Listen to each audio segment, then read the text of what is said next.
Hello students, in this lecture I will teach you how to find whether the given schedule is follow the timestamp protocol or Thomas Wright rule.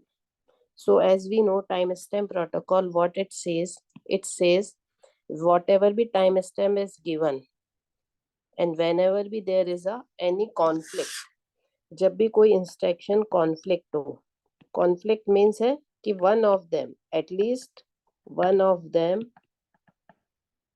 At least right हो। First condition ये, second है same data item पे काम हो, और third condition है different transaction हो। तो जब भी कोई कॉन्फ्लिक्ट हो और अगर वो टाइम स्टैम्प ऑर्डर में कॉन्फ्लिक्ट हो रहा, मतलब पहले वो एग्जीक्यूट हो रहा है जिसका टाइम स्टैम्प कम है, तो टाइम स्टैम्प प्रोटोकॉल उसको अलाउ करता है। तो लाइक यहाँ पर हम क्या देख रहे हैं कि हमारा ये वाला इंस्ट्रक्शन को अगर हम मैच करें, ये और ये कॉन्फ्लिक्ट नहीं है क्योंकि दोनों रीड है, ये और ये कॉन्फ्लिक्ट है, बट यहाँ पर कॉन्फ्लिक्ट है बट ये पहले एग्जीक्यूट होगा ये बाद में होगा, तो it will be allowed. Mean time stamp protocol में कोई इशू नहीं है।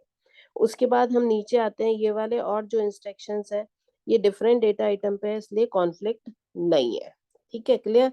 तो अभी तक का हमारा ये हुआ कि ये टाइम स्टैम्प प्रोटोकॉल से कॉन्फ्लिक्ट नहीं है। नाउ हम देखते हैं यहाँ पर ये वाला इंस्ट्रक्शन, ये इससे कॉन्फ्लिक्ट नहीं है क्योंकि डिफरेंट डेटा आइटम पे, ये इससे कॉन्फ्लिक्ट नहीं है क्योंकि डिफरेंट डेटा आइटम पे, तो यहाँ पर ये कॉन्फ्लिक्ट नहीं हुआ। अब यहाँ पर आते हैं नेक्स्ट, ये और ये कॉन्फ्लिक्ट नहीं है क्योंकि वन दोनों रीड पर है, ये और ये कॉन्फ्लिक्ट है, ये और ये कॉन्फ्लिक्ट है, बट कॉन्फ्लिक्ट होने पर भी क्या हो रहा है, पहले ये एग्जीक्यूट हो रहा है और फिर ये एग्जीक्यूट हो रहा है। तो that is why we will say कि ये टाइम स्टैम्प प्रोटोकॉल से अलाउड होगा, इस ट्रांजेक्शन्स को, इस शेड्यूल को we can execute using time stamp protocol. और टाइम स्टैम्प प्रोटोकॉल के अकॉर्डिंग पहले T1 होगा फिर T2 होगा, तो T1 फॉलो द T2। और थॉमस राइट रूल क्या है, वो एक तरह से एक्सटेंशन है। और आप बोल सकते हो कि थॉमस राइट कुछ ऐसे भी शेड्यूल हो सकते हैं जो टाइम स्टैम्प अलाउ नहीं करे, but Thomas right rule allow कर सकता है। तो थॉमस राइट रूल क्या कहता है, जब भी कॉन्फ्लिक्ट हो, थॉमस राइट रूल क्या कहता है, जब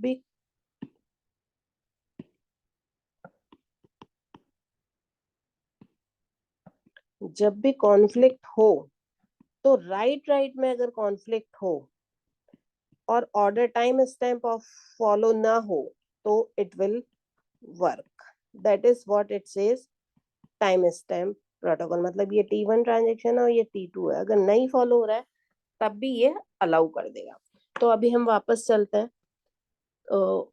तो टाइम स्टैम्प प्रोटोकॉल के कारण, थॉमस राइट रूल के कारण ये कॉन्फ्लिक्ट नहीं है, ये कॉन्फ्लिक्ट है बट ये तो टाइम स्टैम्प को फॉलो कर रहा है, तो it will be allowed. Now this is not conflict, this is not conflict because working on a different data item.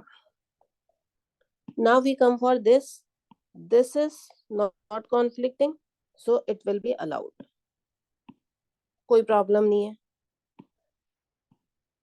फिर आता है इस पर, तो ये कॉन्फ्लिक्ट नहीं है और ये कॉन्फ्लिक्ट है, बट ये तो टाइम स्टैम्प को ही प्रोटोकॉल कर रहा है, तो थॉमस राइट रूल से भी ये हम एग्जीक्यूट कर सकते हैं। तो थॉमस राइट रूल के अकॉर्डिंग पहले T1 होगा फिर T2 होगा। और अदर थिंग ये है कि अगर कोई शेड्यूल टाइम स्टैम्प से अलाउ होगा तो वो थॉमस राइट रूल से भी अलाउ होगा। टाइम स्टैम्प से अलाउ है तो वो थॉमस राइट रूल से भी अलाउ होगा, इसका रिवर्स पॉसिबल नहीं है। तो I think it is clear कि हमें क्या करना है कि जो शेड्यूल गिवन है उसका टाइम स्टैम्प प्रोटोकॉल से चलाना पहले, और वो अगर जब भी कॉन्फ्लिक्ट हो तो अगर वो टाइम स्टैम्प के अकॉर्डिंग ही एग्जीक्यूट हो रहा है तो हम उसको अलाउ करेंगे, अगर नहीं हो रहा है तो हम उसको बोलेंगे वो टाइम स्टैम्प प्रोटोकॉल को फॉलो नहीं कर रहा है। और थॉमस राइट रूल क्या है, उसका और एक्सटेंशन है कि राइट को हम कॉन्फ्लिक्ट नहीं मानेंगे, और उस केस में हम क्या करेंगे, अगर ऐसा आएगा तो हम उस वाले इंस्ट्रक्शन को एग्जीक्यूट ही नहीं करेंगे जो बाद में एग्जीक्यूट हो रहा है। Okay, thank you.